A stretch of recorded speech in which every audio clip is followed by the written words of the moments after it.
Alright, good morning. Yes, ako po si Kiko Javier and we have a very important training.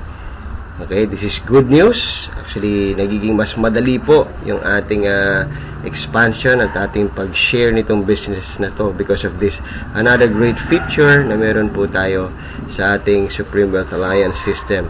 Ito po yung tinatawag na activation codes, no? So, yun po yung pag-aaralan natin ngayon. Paano ba gagamit ng activation code? Paano magpa-activate ng member using activation codes? Okay, so once we log in to our account, puntahan po muna natin yung e-wallet natin. Okay? Ayan. So make sure po meron tayong $55 para makabili ng activation code. So kung titignan nyo po rito sa account ko, meron pa akong balance sa $295 at pwede ako makabili ng 5 activation codes, no? So ganito lang po kasimple yan. I-click nyo lang po ito sa transaction type. Pag-click nyo, piliin nyo po itong sa baba, purchase activation codes, then isulat dyan kung ilang activation codes yung bibili nyo.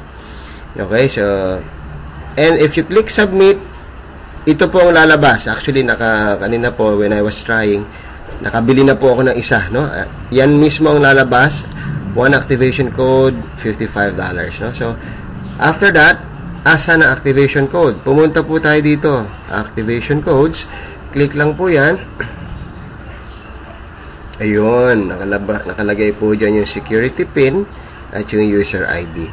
Take note of this ID and pin. Ito po yung papagamit natin dun sa incoming member. Okay, yung bagong papasok, kailangan ibigay nyo po itong dalawang batch of numbers na to. Okay, so mag-example po tayo actual. Alright, so meron po tayong isa sign up. Okay, pinayagan po ako na gawin ito ng aking kaibigan. Isa-sign up po natin yung kanyang prospect. Napapasok na po, ano? So, assuming gagamitin ng security pin o yung activation code na we just purchased. By the way, hindi po limited ang activation code sa sariling downline. Okay? It could be your crossline, it could be your upline, it could be anybody. No? So, pwede pong ipagamit yan kahit kanino. Kaya nga po, pakiingatan din. Alright? So, ito po yung account ng aking bagong pasok na member na si Ma'am Sonia. Okay? She's from Australia actually. Sonia Luberio, one of our very good leaders from Australia.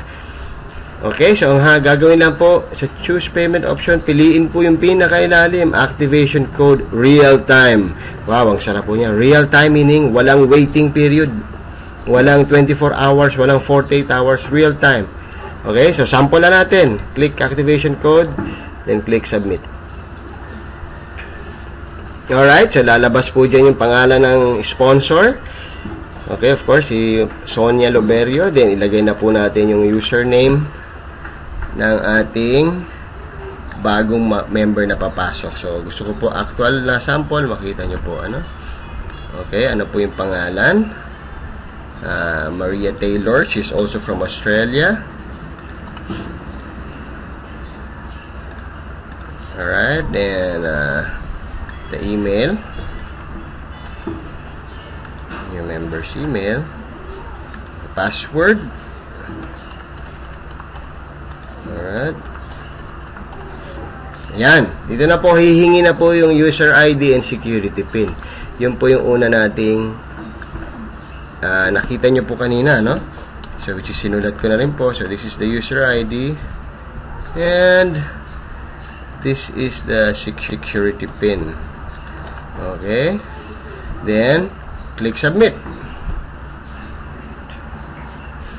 Bilang po tayo ng 3 seconds and thank you for submitting your payments. Okay, it will say here, it will be verified, pero sa totoo po, it's already activated. Okay? So, maraming salamat po and hope to see you sa susunod po na training video. God bless everyone.